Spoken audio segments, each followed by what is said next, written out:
Hello, everyone, and welcome back to the virtual Toronto March for Life. My name is Peter. I'm the host of the Pro Life Guys podcast, and with me again is my wonderful co host, Cameron Cote. I just want to make a shameless plug here.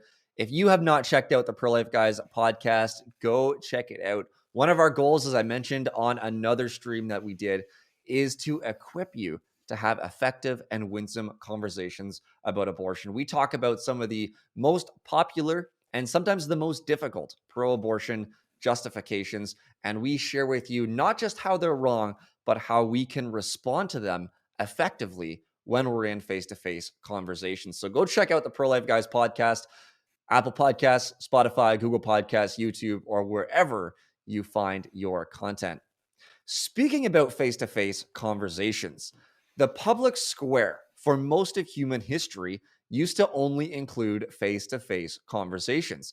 It used to be, perhaps an actual square in whatever city you might be in where ideas were discussed and challenged.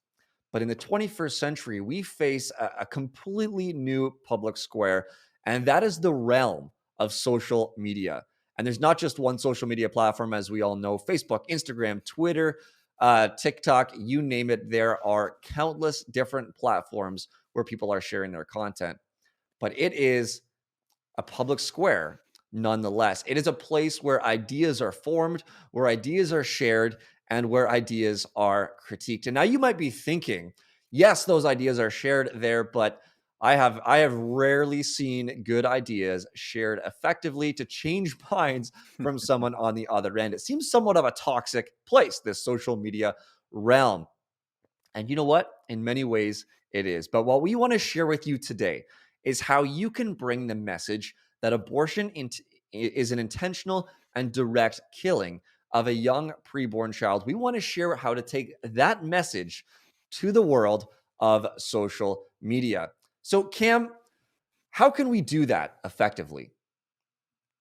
Yeah. So, Peter, I think there's two things that we absolutely need to keep in mind about the differences between face to face conversations and conversations we might be having on our favorite social media platform. And those two are, first of all, every conversation that you have is in some ways public. I don't care if you're direct messaging somebody. I don't care if it's on a platform in which, generally speaking, people aren't constantly observing it. The way that social media works, the way that technology is working right now, means that a simple screen capture of an interaction can become public at any moment. So we need to bear that in the back of our minds, and not just that.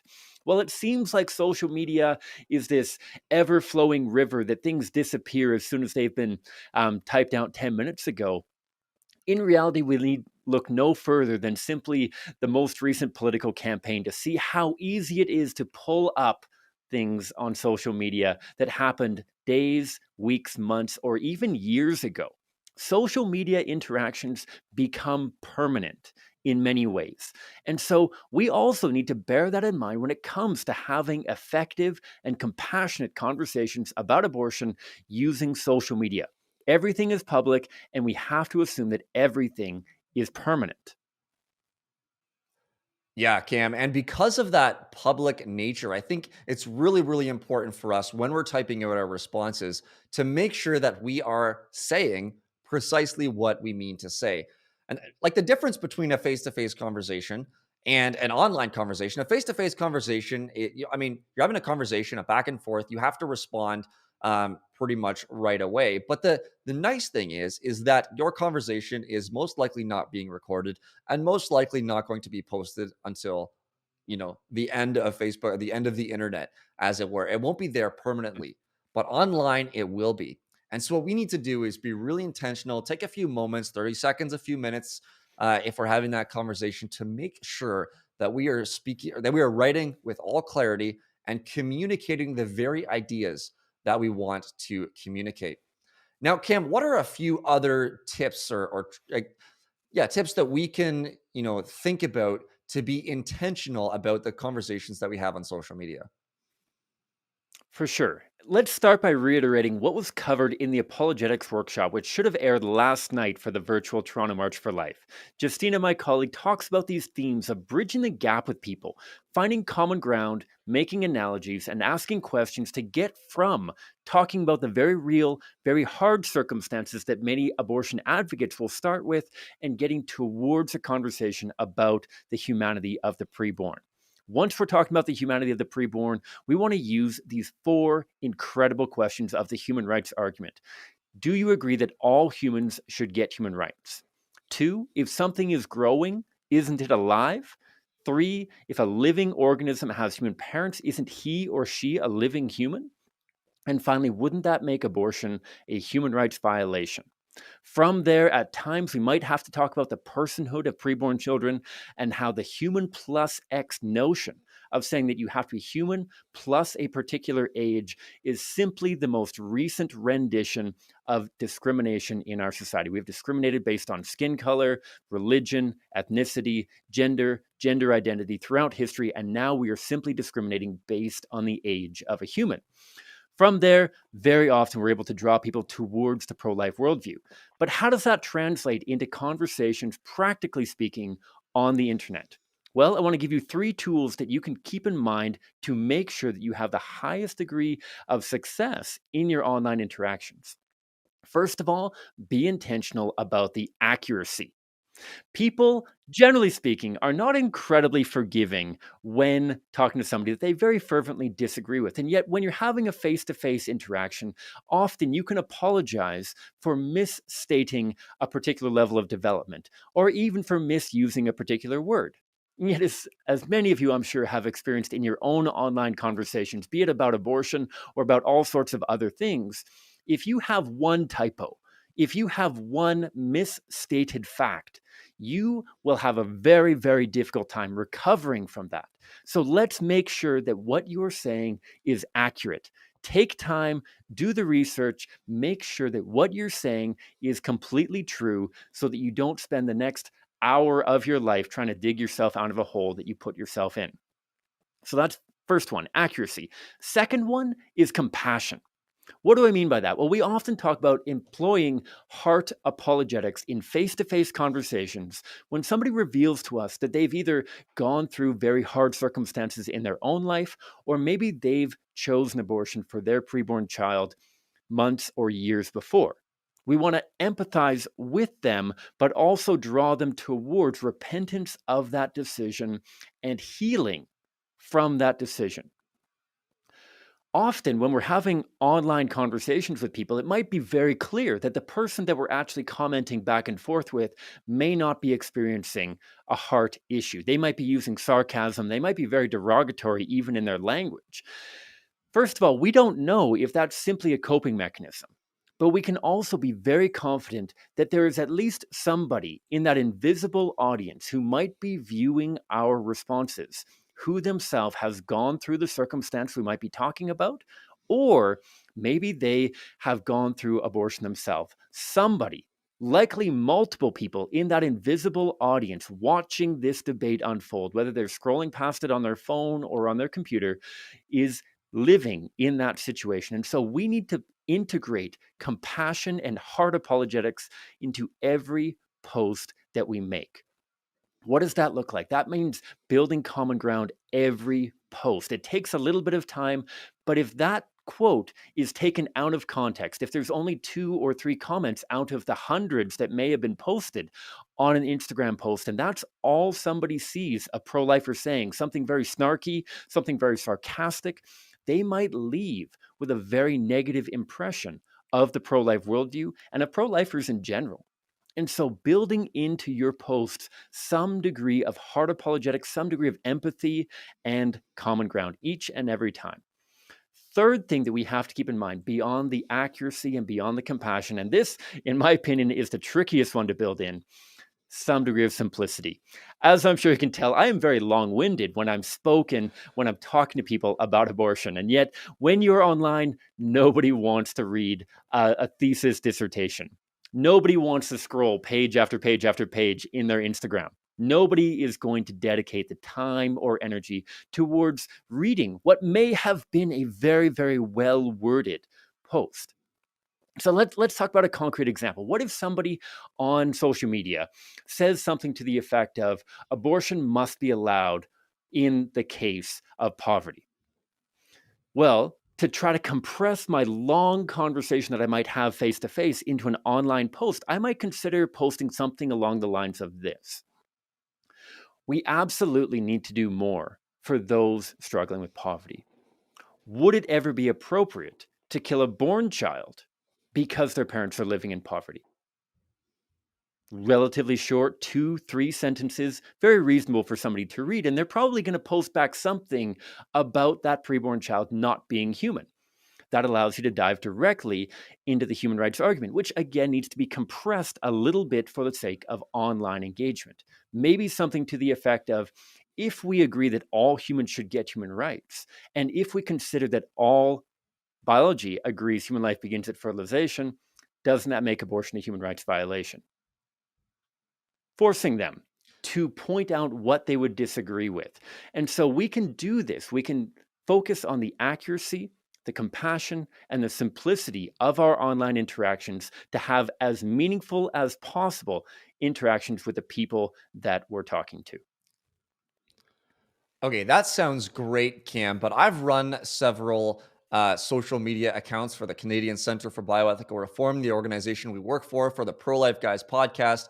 And I've even done some of my own abortion-related posts. And sometimes there's a wide range of comments that show up in support and against. And some of the ones that are against are pretty nasty. Some of them are not. So how do we navigate our way through when we should, respond, when we should engage, or not, and when we should stop a conversation that we've engaged in? Absolutely. I think the top priority for us as we're engaging is identifying people who are in current degrees of crisis. And so if somebody posts somewhere, I am currently pregnant, or I'm planning on aborting my baby, or I've had an abortion, those are absolutely the people that we want to prioritize engaging with. If we're seeing that, it might be important to be able to jump into direct messages if at all possible with them, but keep in mind that you should post that. If somebody posts that they're pregnant and you dive into their direct messages, that invisible audience might be scrolling by and say, oh, somebody said they were pregnant and they didn't even care. Posting something as simple as, I want to help, check your direct messages, and talking to them there. And so that's the top priority. Things that I think that pro-lifers absolutely need to avoid is throwing people shovels once they've dug themselves a hole. What do I mean by that?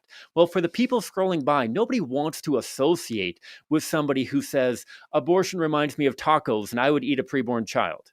That is an absolutely heinous thing to say when you consider the depravity and the gravity of the abortion situation in Canada.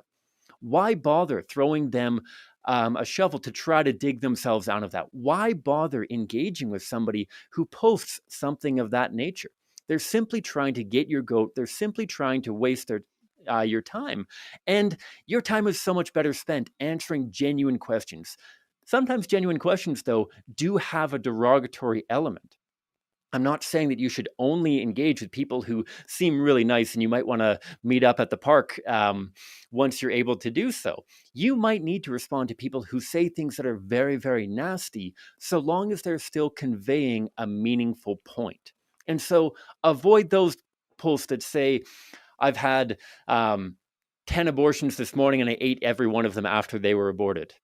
Probably not your best and most meaningful interaction that you're going to have. And yet if somebody says, I've had 10 abortions and I don't regret a single one of them, that might come across crass. They might be very, very offensive in their language. And yet for somebody like that, it's absolutely essential that we do engage them. Make sure that you're providing as clear, as concise, and as compassionate of a pro-life worldview as possible, because again, you're not simply talking to that one person, you are speaking to the entire invisible audience that may be witnessing that conversation now or sometime in the future. Give them no excuse to publish this to their friends. Give them every excuse to think this pro-lifer cares. This pro-lifer values life, including my life. This pro-lifer changed me. Yeah, that's key, Cam. And you've inspired me, to get active, and you've shown it very, very articulately that we can be active on social media in an effective way. Now, one of the things that you've worked on for the Pro Life Guys podcast is an online social engagement team. Could you share with us a little bit about what that is? Absolutely. So right now we have a small number of people who are trained and equipped to be ambassadors for preborn children, to be ambassadors for the Pro Life Guys podcast, and countless other pro-life pages where they have received training and they've been put into a community together so that they can interact, they can get feedback from each other on how to best respond to difficult arguments that they might be encountering, and how they can find opportunities to better engage people who may be posting about abortion online. This team is made up of incredible individuals with all varying backgrounds of social media experience and availability, but who want to use their time to make as big of a difference as they possibly can. If that interests you, I really want to encourage you to check out our online action team. You can find links to it on our website, theprolifeguys.com. You can also find links to it, whether in scrolling across the banner right now or elsewhere. Online action team, apply to be a part of it. You'll get the opportunity to get interviewed and get some training from somebody like me, and then be able to apply your passion and your skills in better engagement online. Thank you so much, Cam. And for everyone listening, that is how it's a brief description of how you can engage with people on social media about the difficult topic of abortion. I want to direct your focus and attention to a talk that's happening tonight, 7 o'clock p.m. Eastern Standard Time. Our colleague and friend Jonathan Van Maren will be giving a strategy presentation. He's going to be talking about strategies that we can use to effectively bring the truth about abortion to the Canadian public. So don't forget to tune in to that. I'm sure a link will be in this description. If not, you can sign up to that webinar at www.torontomarchforlife.ca. Tomorrow night, Thursday, 7 o'clock p.m. Eastern Standard Time, our friend Michelle Kelleweg from the Toronto Right to Life will be giving a heart apologetics presentation. Cam mentioned heart apologetics a little bit earlier in this video, and what it is, it's knowing how to respond to people when they bring up very difficult circumstances, like, for example, sexual assault. So you want to tune into that one to know how to effectively and winsomely respond to people and engage in conversation when some people bring up that abortion justification. To learn more, to stay tuned with everything that's happening, go to www.torontomarchforlife.ca, www.torontomarchforlife.ca, or you can follow the Toronto March for Life on Facebook or Instagram. As we've highlighted before, we need to be a voice for the voiceless. We need to have the heart for preborn children, the desire to see them saved from abortion. We need to have our head filled with the right way, the effective ways that we can engage with others on this topic. And we need to be activated to join communities, to get out on the streets, to have those conversations, whether it be face-to-face or in this social media realm, so that our culture can see the humanity of preborn children and the inhumanity of abortion. So stay tuned to the rest of the events that are happening with this year's virtual Toronto March for Life. You can stay tuned, as I mentioned, torontomarchforlife.ca, or by keeping an eye on our social media posts on Facebook and Instagram. Thank you so much. And if you want to sign up for the online engagement team that Cam mentioned, we're going to put a link in this description where you can receive that training with Cameron Cote himself, which is extremely exciting, I have to say. So go check that out and be equipped to have those good conversations about abortion on social media. Thank you so much for tuning in. My name is Peter. That is Cam. We are the hosts of the Pro Life Guys podcast. Go check us out wherever you get your content.